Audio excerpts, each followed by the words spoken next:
In this video, I'm ranking 19 controversial fitness topics as either overrated or underrated. And for some extra scientific credibility, this time I'm pulling in exercise scientist Dr. Mike Israetel, who not only has a PhD in sport physiology, but is a competitive bodybuilder himself. I'm giving us 15 seconds each to explain why we think each item is overrated or underrated, and we'll be covering 3 categories: training, nutrition, and hot fitness topics. Here we go. The first category is training, cheat reps, also known as ego lifting.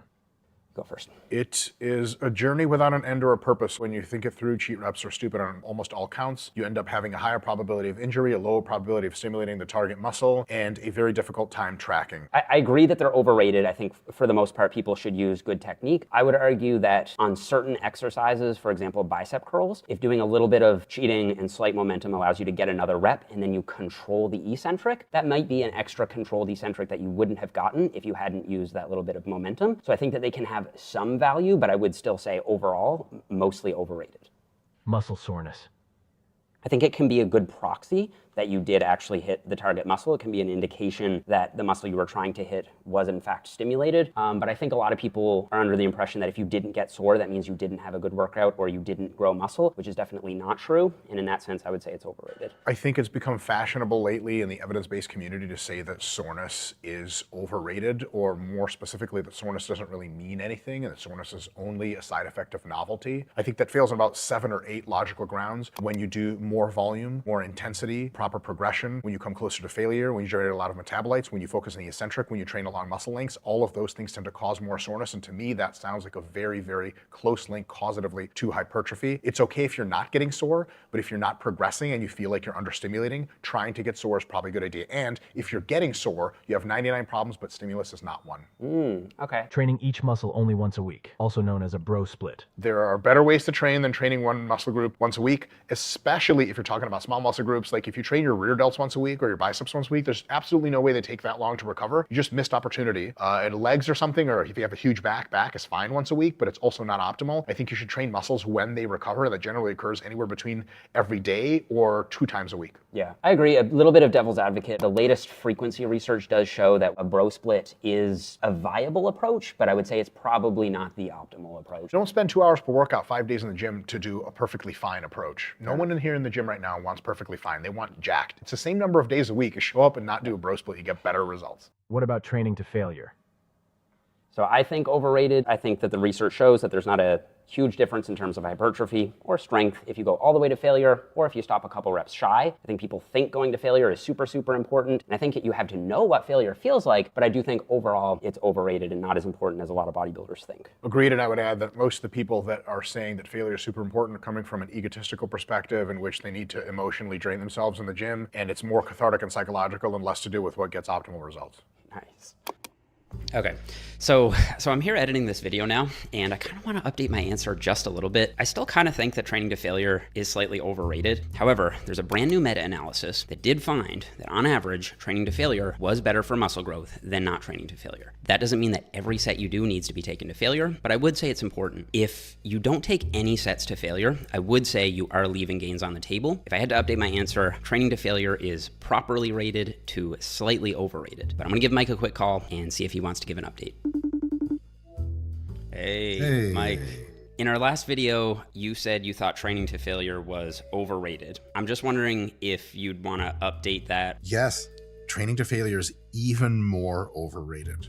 Probably more overrated than ever because of that recent meta-regression that came out that said that training to failure was superior for hypertrophy, but it turns out that's only the case if you train with very low volumes, you're not trying very hard, you're smaller, you're weaker, and you don't train very often. If you train a lot and you're really serious and you're really trying, in that very study, they say training to failure has no advantage. And because most people didn't read the study, almost no one read the study, I guess, then it's more overrated than ever. Thank you so much. I really appreciate it. Okay, the mind to muscle connection. You go first. I think that people who prefer to talk about mind-muscle connection sometimes are right in a nuanced way, but often are doing a mind-muscle connection at the expense of good technique and a lot of load and the right movements and especially progression. So as long as your technique is good, you have progression, then mind-muscle connection becomes important, but it's very much a quaternary or tertiary variable. I completely agree. I think it's one of those things that matters and is generally good, but I think people overstate how much it actually matters. You can get a good mind-muscle connection and not necessarily have a sufficiently stimulative set if you didn't push that set hard. How do you feel about pumps? Okay, I'm gonna say properly rated. I think pumps are fun and they make training more enjoyable. They probably have some connection to hypertrophy, and I think people think that pumps are good and fun, and they are, so yeah, properly rated. Sure. I just mean underrated, and I think pumps are great. And in the evidence-based space, I think pumps are underrated. Whether or not you got a really good pump is a good gauge of if the target muscle was hit, if it's the right place that they're getting pumped, and also a good gauge of volume. The next category is nutrition. Let's start with dirty bulking. I think dirty bulking can be fun. It can lead to strength gain, but overall, it leads to vastly disproportionately more fat gain than it does muscle gain. And for that reason, I think it's overrated. I mean, I have the stretch marks and loose skin to prove it. So I used to do it. I thought it was great. It was a lot of fun. It caused a lot of irreversible side effects. And I wish I would have stayed leaner, and it sure as shit would have gotten me laid more often in college. Natural testosterone boosters. Go first. Yes, this would be super simple. There's no such thing. If you want to boost your testosterone, take Testosterone comes in a needle. I mean, even if there was an over-the-counter herb that could boost testosterone, there's no evidence that it would do anything significant or noticeable for muscle mass, right? Which is why most people, I think, take it. Also, the thing is that if a herb boosts testosterone, you have to ask by what mechanism is it doing that. If your own body detects that a serum testosterone increase has occurred, it usually downregulates its own production. So if you have a combination herb that also keeps your testosterone naturally producing higher, that is a pharmacological multi-compound drug that is not something that grows on a tree. Right. Sorry. 1 gram of protein per pound of body weight. Ooh, I'm gonna do the Jeff Nippard. It's just a little bit more than enough protein than you need for almost all cases. And because it's just a little bit more than enough, if you eat a relatively balanced diet, it obviates the need to pay high attention to protein quality. And it's a really easy number to remember. And if you live in the great nation of the United States of America, then you do pounds, goddamn. Woo! But grams for food still. Okay, I'll say properly rated as well. I like 1 gram per pound with the caveat that it is actually more than you need in almost all instances. When cutting, I would say 1 gram per pound is a good rule. When bulking, you probably only need like 0.7 or 0.8 grams per pound. What about body recomposition, also known as recomping? I think recomping is underrated because most people in the general population can very reasonably expect to build muscle while losing fat at the same time, even though a lot of people in fitness culture tend to say, oh, you need to cut in bulk. I don't think that's actually true for most people. I think those are great and valid points. I'm coming at a slightly different perspective. Just because you can do something and it is effective doesn't mean there's not a better way to do it. Almost all goals that you could achieve with recomping, you could do better with dedicated cutting and bulking. If you want to be jacked or lean, then recomping will only take you so far. And after it runs its course, which is probably in about a year of dedicated recomping, you'll get almost all of it that you will. After that, you're going to have to pull some bigger triggers. What about diet soda? Diet soda is, by almost all research accounts, essentially completely inert with regards to your health, and it tastes delicious, and it's amazing, and it's awesome. And it's underrated by people who think it's really bad for you, or who think it's as bad as regular soda, or who think it's worse, and they're just pure make-believe wrong. So even just switching from regular soda to diet soda can result in weight loss in a lot of people. It can be so good for satiety and reducing cravings on a diet. It's a very underutilized tool.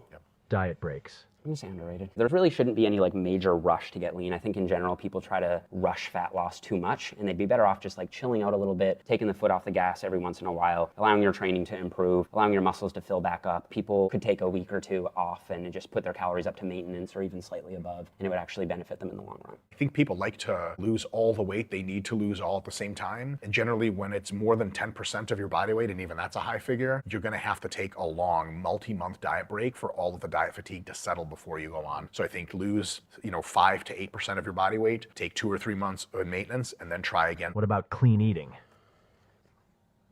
Controversy. I think it's overrated because, for one, it's really, really hard to define. Everybody has a different definition of what eating clean means. If you take it to the extreme, you can get some really disordered eating behaviors. Ultimately, it can become so clean that there's nothing left on the menu. I think it's better to focus on an inclusive approach to diet. So you want to include a variety of different foods. For health, you want to include a bunch of different fruits and vegetables. And I don't really think any foods should be like strictly off the menu. I think everything you said is valid, but I would say that clean eating is relatively easy to define. It is the absence of intentionally high palatability processed junk food. And I think that taking those foods mostly out of your diet, especially as a fat loss phase gets hard, can be really hugely advantageous. But in most other circumstances, mass gaining, maintenance, and even the beginning of a diet, some fun foods are awesome and a great part of life. Okay, I would agree with that. On a fat loss phase, you should try to reduce the super palatable, highly processed foods. That makes sense. The third category is hot fitness topics. Oh, geez, I thought these were all hot topics. How do you feel about Natty or not videos? All right, I'll take this one. From the creator's standpoint, I think they're overrated because I believe in innocent until proven guilty, and if you're just speculating on someone's natural status on scant evidence, then you could be hurting their reputation. From the viewer's standpoint, I don't think they actually give you any value, apart from just the fun of the drama, I guess, because the idea is that, oh, if they're not natty, then it's not realistic for me to look like them. But you can't really look like anyone else anyway because of genetic differences, right? Yes. So I think that from both the creator's standpoint and the viewer's standpoint, super overrated. Yeah, the only thing I'll say is I think true natty or not journalistic approach, where someone who has made a real commitment to being drug-free and is lying about it, I think that's awesome. Exposing those frauds is a great thing. But natty or not videos are like when you've done zero research, you're just yelling at the camera and pretending you know things that you don't about anyone. And by the way, for context, I'm not natty. Just in case anyone wanted to say anything. Fair enough. What do you think about the idea that natty training is completely different from enhanced training? Who wrote these? All right, go ahead. Yeah, it's just like a fiction designed by two people, one natties that need an excuse for why they're not getting jacked, and two drug-addicted idiots that think that they don't have to read science papers. I would say enhanced people can probably recover better. Is that not true either? It's a very nuanced topic. Yeah. It's absolutely true. But if you're enhanced, that means you're more jacked. And as soon as you become more jacked, that enhanced recovery difference goes away because you're more jacked, you're stronger, you're bigger, and it's way harder to recover. So it just ends up leveling the playing field. And you get so big that you have trouble recovering even though you're enhanced. So for all intents and purposes, like training principles are training principles. Yes. Okay. Cold showers. Research-vetted way to reduce hypertrophy. If you think that they offer you an effect of that sort of shock therapy, waking you up and it being a sympathetic driver for part of your day, because sympathetic-parasympathetic balance is really good, then you don't train hard enough. Go train. Yeah, I think overrated. I feel like it's just a lot of hype with very, very little evidence. Except for reduce hypertrophy. Yeah, reduce hypertrophy. It does seem to definitely do that. Okay, what about no FAP, also known as semen retention? Oh, bro.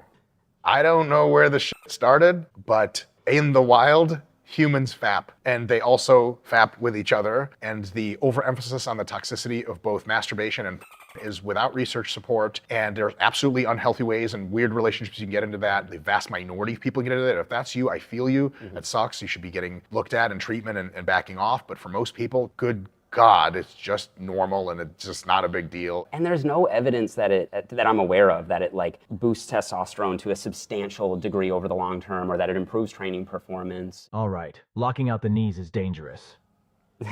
Go ahead. There's neither evidence nor rationale for that, and your knees are designed to lock out, and if you control the lockout gently and you don't snap into it like a psycho and turn your muscles off at the end, and you're not one of the people with some sort of laxity disorder, you're gonna be just fine. And you need strong knees. Again, I think it goes back to people approaching training with a very fragile mindset. They think if they just move in slightly the wrong way, then everything's gonna break and it's gonna be the end of them. It's not true. Filming in gyms.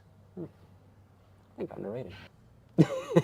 I think it's overhated. I feel like people hate on people filming at the gym, like, oh, why are you filming at the gym, this and that. I film at the gym and it helps educate people on training. As long as you're not disrespecting other people who maybe don't want to be on camera or violating the gym rules, I'm all for it. I think as the world becomes more technologically advanced and as more of us start to wear eventually VR glasses, AR glasses, eventually AR contact lenses, being out in public will be implicit consent for being on anyone's video. And also, yeah, of course I'm going to film my training and anyone should be able to film their training too. And if you walk through someone's camera, you will be on camera because you're out in public anyway. Are you kidding me? And Facebook and Instagram and stuff is just another version of public. You were out in the gym, weren't you? If someone's filming in your own private gym and you don't want to be on there, I understand. And also, oh, there's tripods everywhere. So what? Walk around. There's also machines everywhere. Get out of here. If you didn't see the last video, I did a shoulder workout with Dr. Mike. I'll put a link to that over here somewhere. Make sure you check out his channel. He does all kinds of really good myth-busting style videos, so if you're into that kind of thing, you'll love Renaissance periodization. Give us a thumbs up if you enjoyed the video, subscribe if you haven't already, and I'll see you guys all here in the next one.